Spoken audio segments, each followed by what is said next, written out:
આપણને આશીર્વચન આપી અને ભાગવત રસ આપશે ભાઈ જયદેવભાઈ.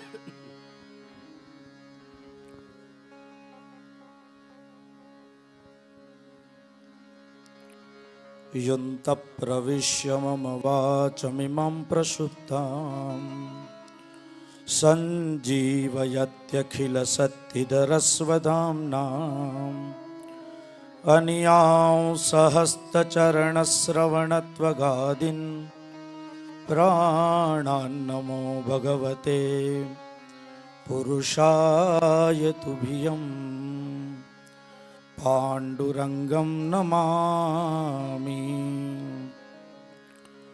गोविन्द जय जय गोपाल जय जय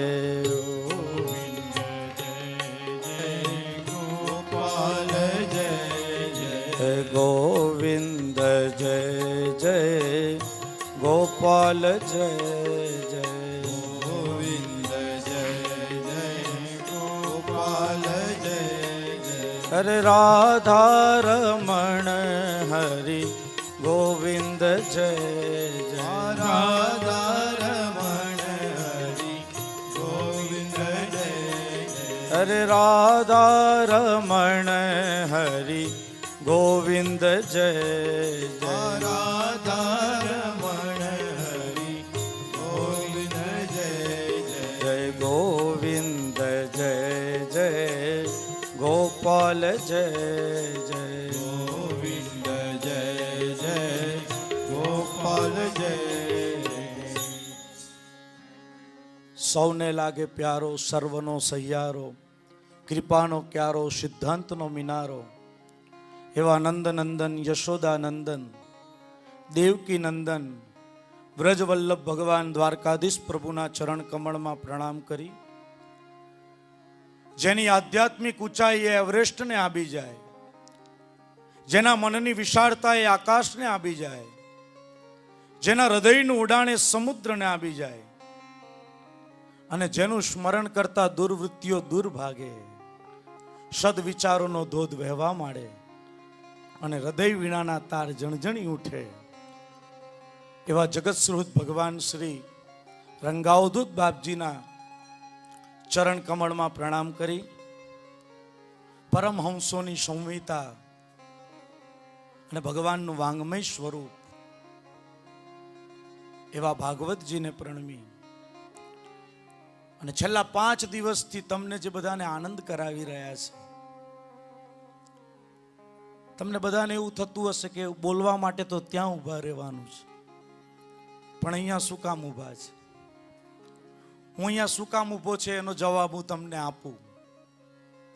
અહીંયા એટલા માટે ઊભો છું કે મારી એક બાજુ પણ જગતનો બાપ છે અને બીજી બાજુ મારો બાપ છે અને એટલા માટે હું અહીંયા ઊભો છું કારણ કે બે બાજુથી મારું રક્ષણ થાય. મહેસાણા અવધૂત પરિવારના પ્રમુખ શ્રી જયંતિભાઈ, પંકજભાઈ, હિતેશભાઈ, અમારા સોલા અવધૂત પરિવારના પ્રમુખ શ્રી દશરથભાઈ, પ્રવીણભાઈ, અન્ય ભાઈઓ શ્રી ભરતભાઈ અને સરખેજના પણ કેટલાક ભક્તો અહીંયા ઉપસ્થિત છે. અને એક વ્યક્તિને તો ભૂલાય જ નહીં, કારણ કે મિશનનું એટલું બધું કામ કરી રહ્યા છે એવા અમારા મુક્તપુરના શ્રી રમેશ દાદા અને સ્વર સાધકો, વેદ શાસ્ત્ર સંપન્ન સમર્થભાઈ અને જેના હૃદયની અંદર સદૈવ ભગવાન નિવાસ કરે છે એવા વાલા સૌ શ્રોતાજનો,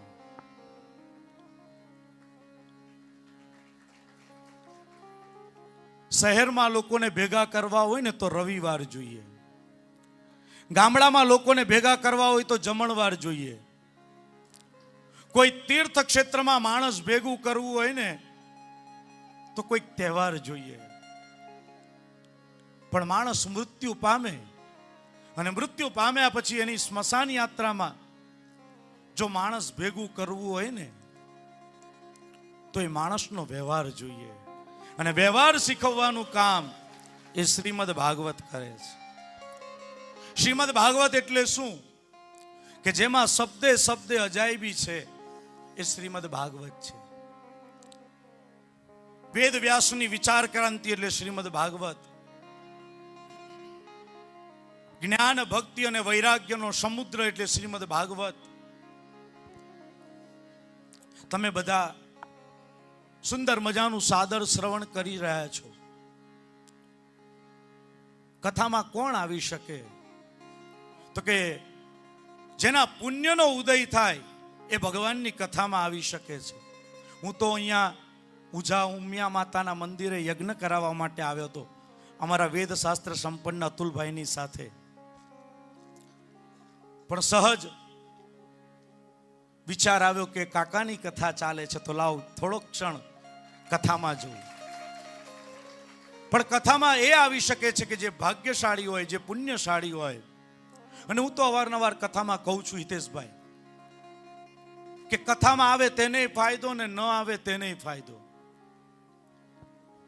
એટલે તમે બધા મને પૂછશો તો ખરા ને કે કથામાં ન આવે તેને કેવી રીતના ફાયદો?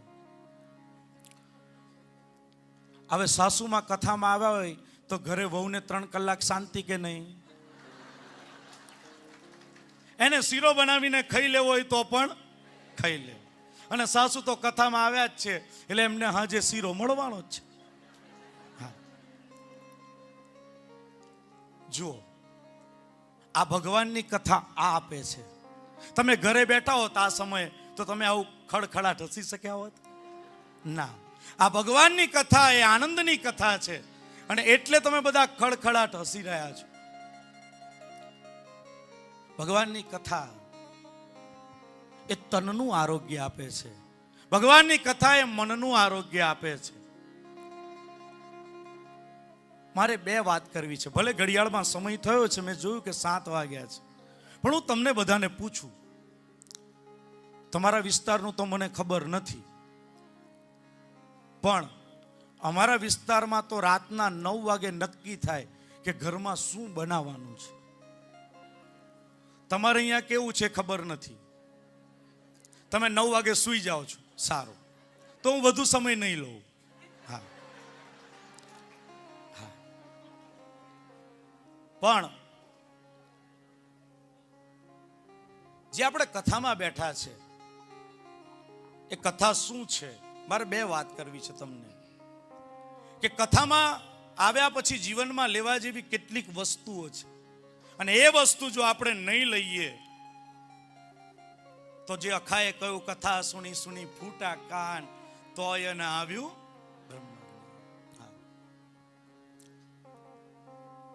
પણ તમે ભગવાનની કથામાં બેઠા છો ત્યારે ખાસ 3 વસ્તુને પકડવાની છે.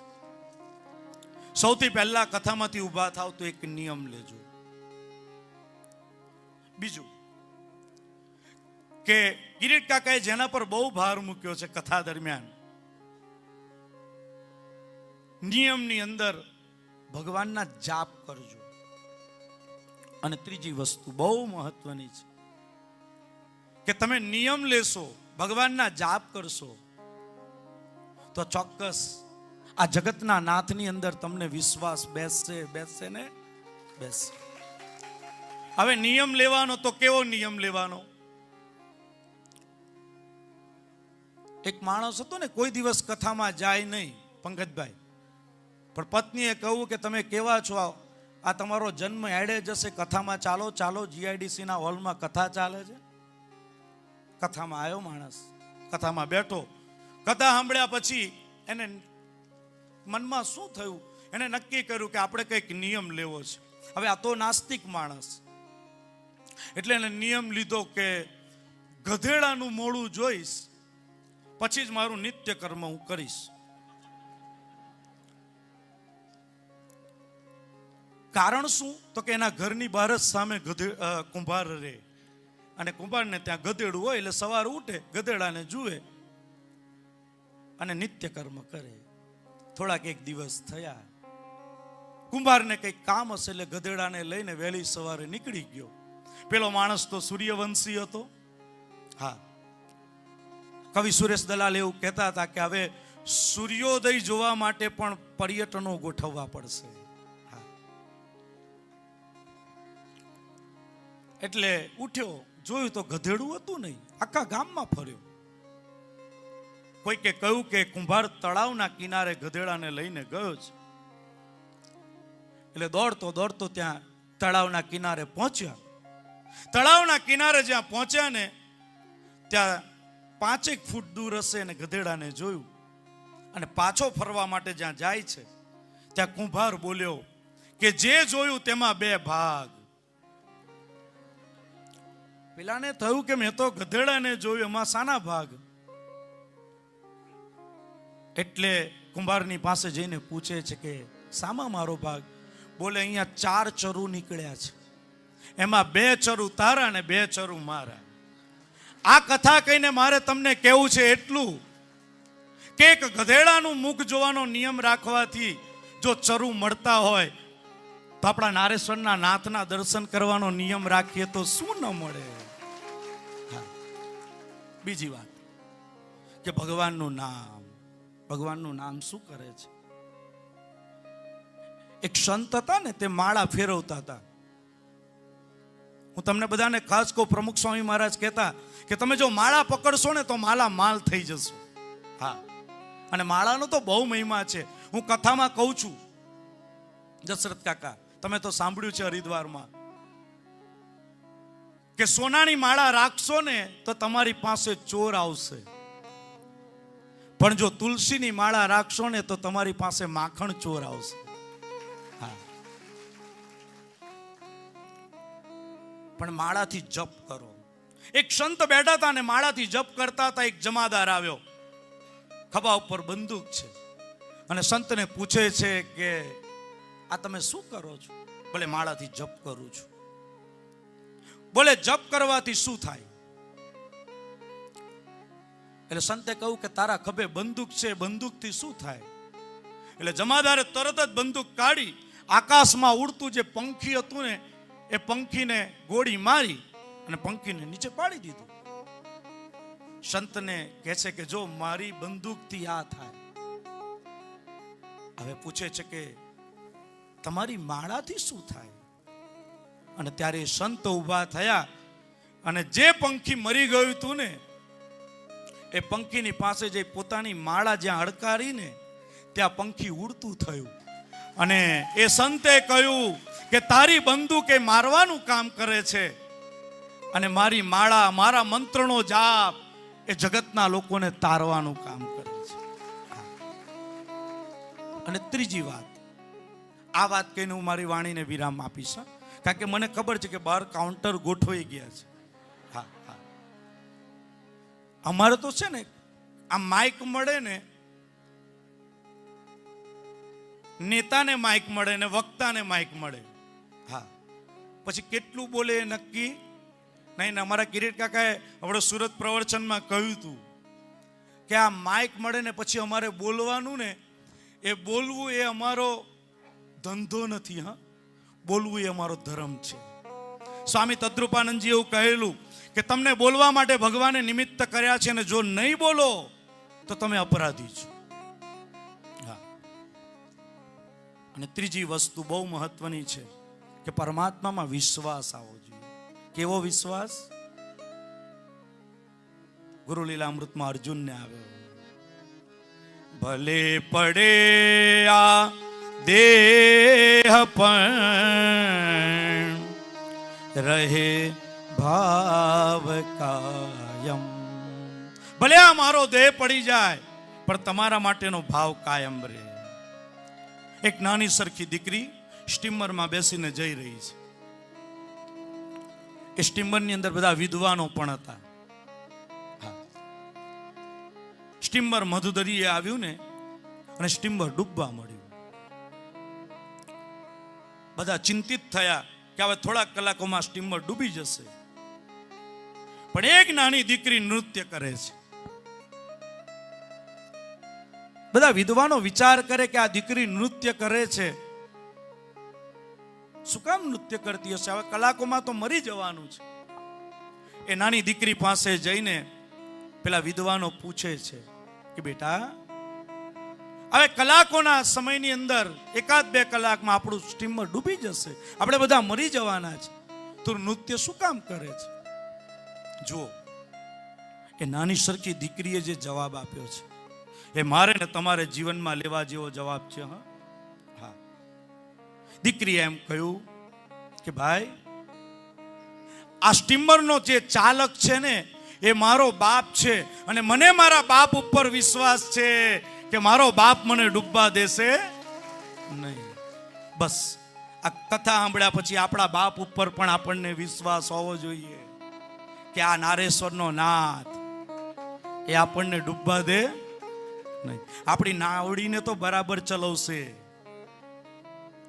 ભક્ત કવિ ગાય, અરે હોડી મારી જૂની પુરાની, અરે સાગરમાં છે ઊંડા પાણી, તમે દયાળુ છો ભગવંતા, અરે જાણો છો મારા મનની કહાણી. ઓ નારેશ્વરના, અરે નારેશ્વરના નાથ તમે છો, નારેશ્વરના વાસી વાલા મારા બધા છે તમારા, તમારો જય જયકાર છે, મને એક જ તિહારો યાદ. 3 વસ્તુ મેં તમને કહી કે એક નિયમ લઈને ઊભા થજો, માળા પકડજો. હા, હું અત્યારે લંડનથી આવતો હતો ને હિતેશભાઈ, તો રામની ચાદરીમાં ગૌમુખીમાં માળા હતી મારી. એટલે જે સિક્યુરિટી વાળો માણસ હતો ને એને મને પૂછ્યું કે આ માળામાં અંદર શું છે? એટલે મેં સહજ માળા કાઢી. જ્યાં માળા કાઢી ને ત્યાં સામેથી બોલ્યો હરિ બોલ. માળાનો આ પ્રતાપ છે. અને ત્રીજી વસ્તુ જે વિશ્વાસ, એ અખંડ વિશ્વાસ તમારો બધાનો બાપજીમાં રહે. વિશેષ કાંઈ નથી કહેવું. અહીંયા આવી તમારા બધાની વચ્ચે તમારા બધાના દર્શન કરવાનો અવસર મળ્યો, કારણ કે તમે બધા અવધૂત ભક્તો છો, અને અવધૂત ભક્તોનું દર્શન એ તો બહુ બળભાગી હોય તેને જ મળે. અહીંયા આવ્યો હોય ને એક માણસને હું ભૂલી જાઉં, અમારા આર કે પટેલ સાહેબ, અમારા મુક્તપુર રમેશ દાદાને ત્યાં પિતાજીની કથા હતી ત્યારે આર કે પટેલ સાહેબ અમારી સાથે રહ્યા હતા, અને રાત્રિના એમની રૂમમાં જઈને અમે સત્સંગે કરતા હતા. હા, એ આર કે પટેલ સાહેબ એમને જે બી વાવ્યા છે ને દત્ત ભક્તિના, અને બીજું આ વિસ્તારમાં જેમને ખૂબ દત્ત ભક્તિનો પ્રચાર કર્યો એવા પૂજ્ય પ્રેમોદૂતજી લિંચ, હા, એમને કેમ ભૂલી જવાય. હા, તો એ બધા મહાપુરુષો એમને પણ પ્રણામ કરું. વિશેષ કંઈ નહીં કહેતા, તમારા બધાની અખંડ ગુરુ ભક્તિ બની રહે અને કથા શ્રવણમાં આટલી જ ને રુચિ રહે. આવા જ તમે મોટી સંખ્યામાં ભક્તો આવી અને ભગવાનની કથા સાંભળો એવી ઠાકોરજીના ચરણોમાં પ્રાર્થના કરી મારી વાણીને વિરામ આપો. અસ્તુ.